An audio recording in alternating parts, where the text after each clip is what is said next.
기도하겠습니다. 은혜가 풍성하신 주 하나님 감사합니다.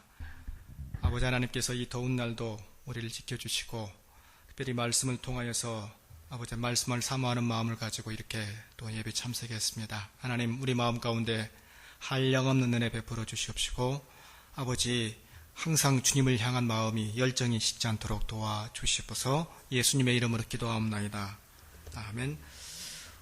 오늘 같이 우리가 읽은 마태복음 10장 5절로 15절 말씀은 소위 말하는 파송설교의 내용입니다. 우리 신앙인들이 특별히 이제 있어서 이 예수님께서 12 제자를 부르시면서 이제 그들에게 주어진 너희들이 가서 과연 예수를 믿는 그 제자로서의 삶, 그것을 전해야 되는데 과연 어떻게 너희들이 그 전도해야 하는지 그 전도의 원칙에 대해서 구체적으로 열거해 주고 있는 것입니다. 예수님을 믿는 제자들, 일반 사람들과 분명히 다른 삶을 살아야 되는 것을 얘기해 주고 있습니다. 자, 그러면서 구체적으로 마태복음 5장부터 시작해서 7장까지의 우리가 잘 아는 것처럼 산상순 통해서 예수의 제자로 산다는 것이 무엇인가에 대해서 우리가 압니다. 자, 그러면 그것을 가지고 구체적으로 어떻게 살 것인가, 전해야 될 것인가 하는 것이 오늘 본문에 마태복음 10장에 여실히 잘 증거해 주고 있습니다. 그러면 예수님께서 제자로 부른 받은 사람이 이 세상 속으로 이제 파송을 받아서 나아갈 때 여러 가지 많은 기억해야 될 것들이 있겠지만은 꼭 기억하고 자세히 알 그 원리들을 여기 본문을 통해서 몇 가지 얘기해 주고 있습니다. 자, 먼저는 가야 할 곳이 과연 무엇인가, 가야 할 곳이 과연 어디인가를 구체적으로 열거해 주고 있습니다. 우리가 읽었던 그 내용 중에서 5절 한번 보시길 바랍니다. 예수께서 이 12를 보내시며 같이 한번 읽겠습니다. 명하여 이르시되 이방인의 길로도 가지 말고 사마리아인의 고을에도 들어가지 말고. 왜 이 말씀을 하셨을까요? 예수님께서 이방인에도 가지 말고 사마리아인에게도 가지 말라. 여러분 잘 아는 것처럼 예수님께서는 이 땅에 오신 이유, 구원, 모든 온 백성들을 구원하기 위해 오셨다. 자, 그런데 왜 이방인에도 가지 말고 또 사마리아인에게도 가지 말라 이렇게 말씀하셨을까요? 이건 비단 어떻게 보면 어떤 차별성을 두기 위한 목적은 분명히 아니었습니다. 예수님께서는 친히 여러분 잘 아는 것처럼 이방 사람들을 사랑하셨습니다. 또한 그들에게 큰 구원을 베풀기 위해 오셨다는 것을 누누이 잘 아실 것입니다. 가버나움에서 로마의 한 백부장이었던 그 믿음을 칭찬하시면서 그의 하인을 고치셨던 이 얘기를 여러분 아십니다. 또 수로보니게 여인의 딸을 고쳐준 것도 압니다. 자, 이 모든 사람들이 다 아웃사이더에 있던 그 이방인들, 어떤 그 이방인들을 구원해 주었던, 그들을 낫게 해 주었던 것을 우리는 알 수 있습니다. 자, 그런데 오늘 본문의 내용에 왜 하필 이런 말씀을 하셨는가 하는 것입니다. 첫째는 이걸 우리가 이렇게 해석을 해볼 수가 있습니다. 복음에는 구원의 순차성이라는 게 있습니다.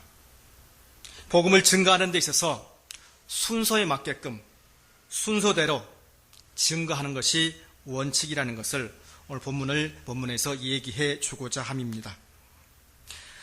이 직역을 하면 이렇습니다. 이방인의 길로도 가지 말고 이방인의 길을 통해서 가지 말라라고 얘기하고 있습니다.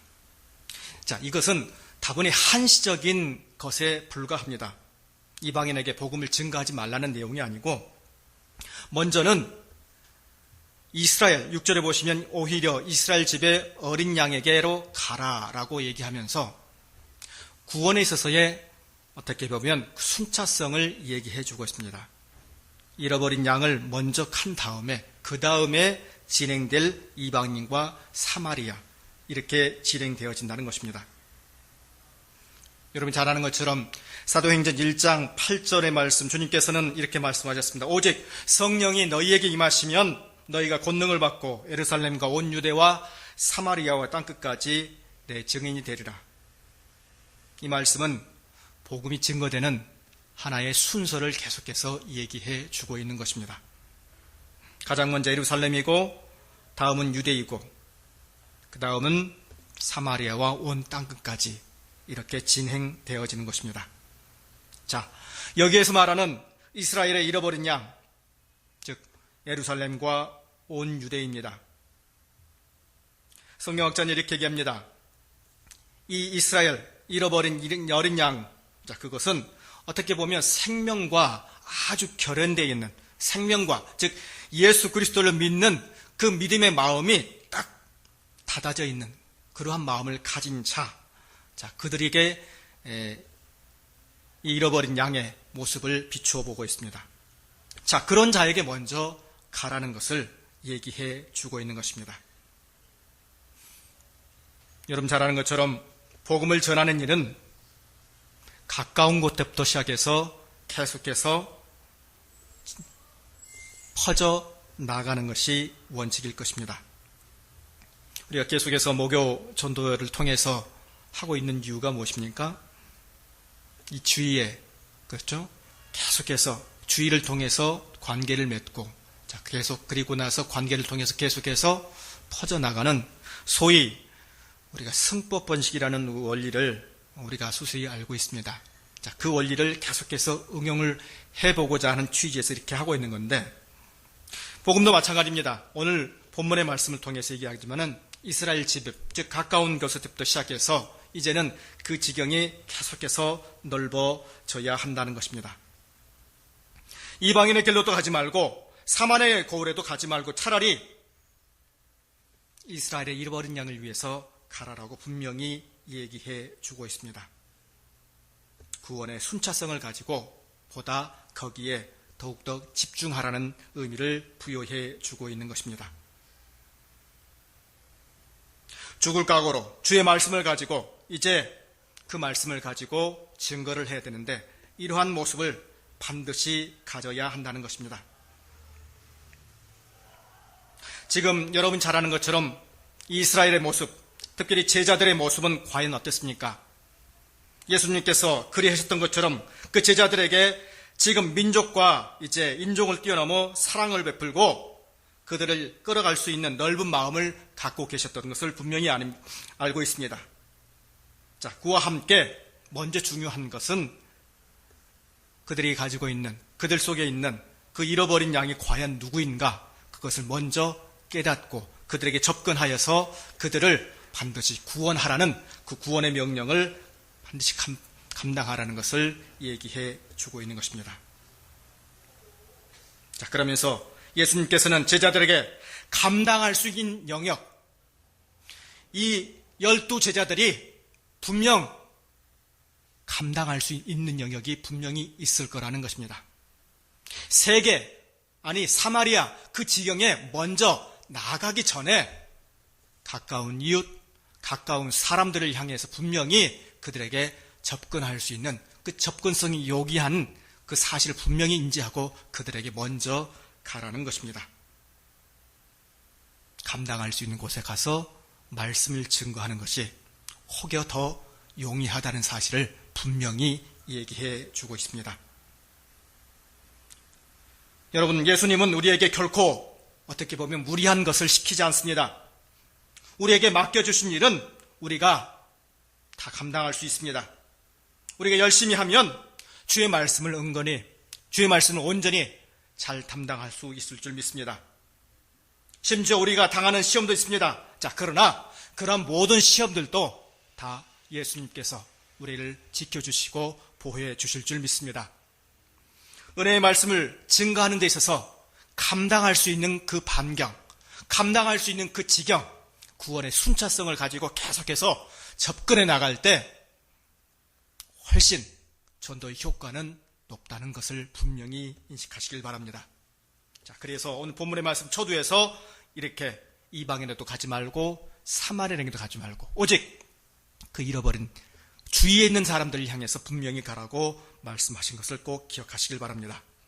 자, 또한 두 번째로는 반드시 가서 해야 할 말이 있음을 분명히 얘기해 주고 있습니다.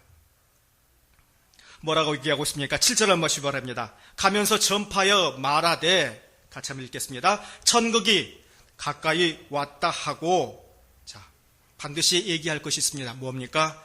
천국이 가까이 왔다. 반드시 이제 올 그 미래에 대해서, 천국에 대해서 분명히 제시하라는 것입니다. 천국이 갖고 와 있다. The kingdom of God come near. 우리 주위에 왔다는 사실입니다. 물론 그 전에 세례 요한이 와서 예수님보다도 주의 이 길을 예비했던 세례 요한이 전파했던 그 내용을 여러분 아실 것입니다. 회개하라, 천국에 갖고 왔느니라. 또한 동일하게 예수님을 사역하실 때도 마찬가지 가장 외친 것이 무엇이었습니까? 때가 찼고 하나님 나라가 갖고 왔으니 회개하고 복음을 믿으라라고 제시했습니다. 오늘도 동일하게 이 말씀을 통해서 12 제자들에게 이렇게 얘기하고 있습니다. 절대로 빠뜨려서는 안 되는 것. 자, 그것은 천국에 대한 소망을 반드시 제시하라는 것입니다. 전도하는 것 어렵습니다. 자, 그러나 전도에서 가장 키포인트, 핵심 포인트는 주의 말씀, 즉 천국이 반드시 가까이 왔다는, 그래서 보다 더 경각심을 가지고 생활하라는 것을 분명히 제시해 주고 있습니다. 자, 이와 함께 반드시 또한 해야 할 말 중에 하나가 우리 12절에 보시면 이렇게 얘기하고 있습니다. 12절에 자, 그 집에 들어가면서 반드시 뭐 하라고 그랬습니까? 평안을 빌라라고 얘기하고 있습니다. 다른 말로 얘기하면 샬롬 하라는 것입니다. 평안, 샬롬. 또 다른 우리 헬라어로는 카이레인. 자, 은혜를 상대방에게 반드시 얘기하라는 것입니다. 우리가 우리나라 사람처럼 이렇게 만나서 안녕하세요 이렇게 인사하는 것처럼, 자, 그 샬롬이라는 것, 평안이라는 것을 반드시 그들에게 제시하라는 것입니다. 이 샬롬은 단순히 전쟁이 없거나 먹을 것이 없어서 굶주리지 않는 그러한 상태만은 결코 의미하는 것이 아니라 몸과 마음과 그리고 영혼에 하나님의 복이 반드시 가득해져야 한다는 그 복, 그 샬롬, 자, 그것을 반드시 의미한다는 것입니다. 육적인 것뿐만 아니라 영적인 상태에서의 그 평안함이 반드시 있어야 한다는 사실이라는 것입니다. 천국이 가까웠고, 자, 그리고 샬롬이 있는 그러한 모습을 반드시 이 제자들은 제시를 해야 된다는 것입니다.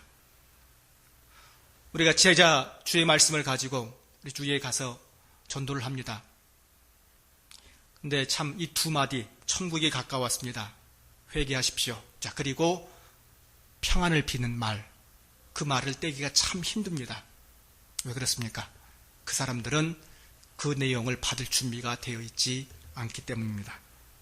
자, 그러나 무엇보다도 중요한 것은 이 두 가지 키포인트는 반드시 그들에게 증거해 주시길 바랍니다. 그러할 때 하나님께서 귀한 말씀의 눈이 열리고 그들에게 큰 감동이 올 줄을 믿는 것입니다. 혹여 쓸데없는 잡담에, 그러한 잡담보다도 이 평안을 그들에게 건네 주었을 때 거기에서 오는 그 효과, 그 전도의 효과는 훨씬 크다는 사실을, 자, 그리고 나서 하나님께서 그들 마음 가운데 함께 하셔서 그들에게 큰 사랑의 위로가 있을 줄 믿는 것입니다. 또한 세 번째로는 반드시 해야 할 일이 있습니다. 자, 그것은 은혜를 나누어야 한다는 것입니다. 자, 8절을 한번 보시길 바랍니다. 8절에 보시면 병든 자를 고치며 죽은 자를 살리며 나병한 자를 깨끗하게 하며 귀신을 쫓아내되 너희가 거저 받았으니 거저 주라. 무슨 말입니까? 전도자가 해야 할 일인데 그 중에서 은혜를 반드시 끼치라는 것입니다. 이 병든 자를 고치고 죽은 자를 살리며 나병한 자 그리고 귀신을 쫓아낸다. 병든 자는 뭘 의미할까요, 여러분들? 그들에게 있어서는 신체적 자유가 없습니다. 그리고 죽은 자는 뭡니까? 그 존재 자체가 없는 것을 말합니다. 문둥병은 뭡니까? 종교적 자유에서 종교적인 의식적인 아주 그냥 비천한 자들이었기 때문에 종교적으로 아주 자유가 없던 그러한 자들이었습니다. 귀신 달린 자들은 어떤 사람이었습니까? 영적으로 정말로 지체였던 그런 사람들. 그야말로 이 내부류의 사람들은 딱 아웃사이더의 삶을 살 수밖에 없던 자들이었습니다. 자, 그런데 그들에게 가서 반드시 말해야 될 것, 은혜로운 말을 반드시 해야 한다는 것입니다. 무슨 말입니까? 너희가 거저 받았으니 거저 주라. 돈을 받고 그들을 낫게 하는 것이 목적이 아니라 반드시 무료로 그러한 모습들을 반드시 얘기해 주어야 한다는 것입니다. 요사이 교회들도 많이 이렇게 퇴락하다 보니까 혹 병을 낫게 해준다고 하여서 많은 일부 목회자들이 비단 어떤 돈을 받고 낫게 해준다고 이렇게 강요하는 그런 모습들을 간간히 우리가 볼 수 있습니다. 자, 그러나 그건 언필점 분명히 말아서 사건의 모습입니다. 예수님께서 우리에게 요구하시는 것은 거저 받았으니 반드시 거저 그들에게 은혜로 행하라는 사실을 얘기해 주고 있습니다. 자, 그러면서 두 번째로 해야 할 일 가운데 하나가 하나님을 전적으로 신뢰하는 모습으로 9절에서 10절까지 언급되어 있습니다. 너희 전대에 금이나 은이나 동을 가지지 말고 여행을 위하여 배낭이나 두벌이나 신이나 지팡이를 가지지 말라. 자, 이러한 여러 가지 많은 것들을 결코 가지지 말라라고 얘기하고 있습니다. 여러분 잘 아는 것처럼 전대에 우리 돈 들고 다니는 전대에 금이나 은이나 동, 즉 무슨 의미입니까? 자, 그것은 화폐를 의미하는 것입니다. 어떤 사람에게 있어서 가장 중요한 것, 그리고 그들을 지켜줄 수 있는 것, 어떻게 보면 금전적인 능력일 것입니다. 자, 그런데 이러한 것들로부터 분명히 자유로야 된다는 사실을 얘기하고 있습니다. 그리고 여행을 위하여 배낭이나 두 벌의 옷, 한 벌이면 족한다, 두 벌이 많다라는 것입니다. 그리고 신이나 지팡이를 가지지 말라. 결국 무슨 말입니까? 그때그때 채워주는 하나님의 은혜로 반드시 살라는 것을 얘기해 주고 있는 것입니다. 금은동, 모든 화폐들은 전혀 가지지 말고 이제 하나님께서 그때그때 공급해 주는 그 양식을 가지고 그리고 의식주를 가지고 반드시 생활하라는 것을 얘기해 주고 있습니다. 왜 그렇습니까? 이는 여러분 잘 아는 것처럼 고린도전서 9장 14절 이하의 말씀처럼 이는 일꾼이 저 먹을 것 받는 것이 마땅함이라. 무슨 말입니까? 하나님께서 모든 것을 다 공급하여 주니까 그러한 것들에 결코 연연하지 말라는 것입니다. 이스라엘 백성들이 광야 40년 동안 어땠습니까? 하나님께서 모든 것을 다 공급해 주셨습니다. 먹을 것도 마실 것도 그리고 입을 것, 모든 신발들도 다 하나님께서 알아서 채워 주셨음을 압니다. 이러한 삶이 우리 목회자들, 하나님의 일을 하는 우리들에게도 반드시 있어야 할 줄 믿습니다. 여호와 하나님께서 우리의 모든 것들, 비록 지금은 없다 할지라도, 채워주지 않았다 할지라도 하나님께서는 반드시 여호와 이리로 채워주실 줄 믿습니다. 복음의 일꾼을 하나님께서는 반드시 채워주십니다. 복음을 위해 헌신한 일꾼은 거리낌 없이 그 대가를 반드시 받는다는 클레멘트의 말처럼 우리가 온전히 이러한 일들을 행함에 있어서 반드시 이러한 모습은 갖추어야 한다는 것입니다. 해야 할 일, 은혜를 반드시 얘기하고 그리고 이러한 여러 가지 많은 금전적인 부분에 있어서 반드시 자유로워하여야 한다는 사실입니다. 여러분, 우리 마음 가운데 이런 마음들을 갖기를 진심으로 원하는 것입니다. 12제자들 보내면서 이제 과연 이 예수님께서 백성들에게 요구했던 것, 이 제자들에게 요구했던 것, 자, 그것은 우리의 삶에 있어서도 반드시 올바로 적용되어야 한다는 것입니다. 오늘 말씀을 한번 정리해 보고자 합니다. 예수님께서는 그 전도의 원리를 세움에 있어서 제자들의 사역의 범위와 방향성을 분명히 제시해 주셨습니다. 주위부터 시작해서 사마리아와 그리고 땅끝까지 구원의 순차성을 반드시 역설하셨습니다. 두 번째로는 예수님은 복음을 전한 자들이 먹을 것으로부터 반드시 자유하라는 것을 분명히 얘기해 줍니다. 그리고 또한 값없이 받은 은혜는 값없이 나누어 준다는 사실을 분명히 얘기하면서 은혜를 반드시 끼칠 것을 얘기하고 있습니다. 그리고 마지막으로 우리가 14절 15절의 말씀을 보면 복음을 받아들이지 않는 자에게는 반드시 혹독한 심판이 있음을 말하고 있습니다. 자, 오늘 본문의 말씀을 우리가 다시 한번 이렇게 정리를 했습니다. 결국 가장 중요한 것, 그것은 하나님의 말씀을 듣는 자로서 예수 그리스도의 제자의 그 삶을 사는 자로서 어떻게 하면 우리가 하나님 말씀을 바로 증거할 수 있는가? 이러한 내용들을 토대로 해서 우리가 말씀을 증거하고 전할 때에 하나님께서 큰 기쁨을 얻을 것이고 큰 그야말로 성과, 나쁜 세상적으로 말하는 그런 성과가 아니라 하나님 보시기에 합당한 그러한 성과가 반드시 이루어질 줄 믿습니다. 기도하시겠습니다. 은혜가 풍성하신 주 하나님 감사합니다. 아버지 하나님께서 오늘 말씀을 통해서 우리가 예수 그리스도의 참으로 제자로서 과연 우리가 어떻게 말씀을 증거하고 전도해야 되는지 말씀을 통해서 배웠습니다. 아버지 하나님, 이 말씀을 분명히 깨닫기를 원하옵나이다.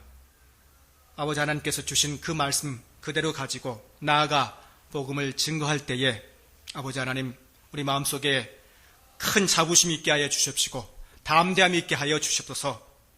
하나님께서 주시는 그 은혜 거저가지고 말씀을 증거하는데 아버지 하나님 나아가서 큰 기쁨으로 증거할 수 있도록 도와주시옵소서.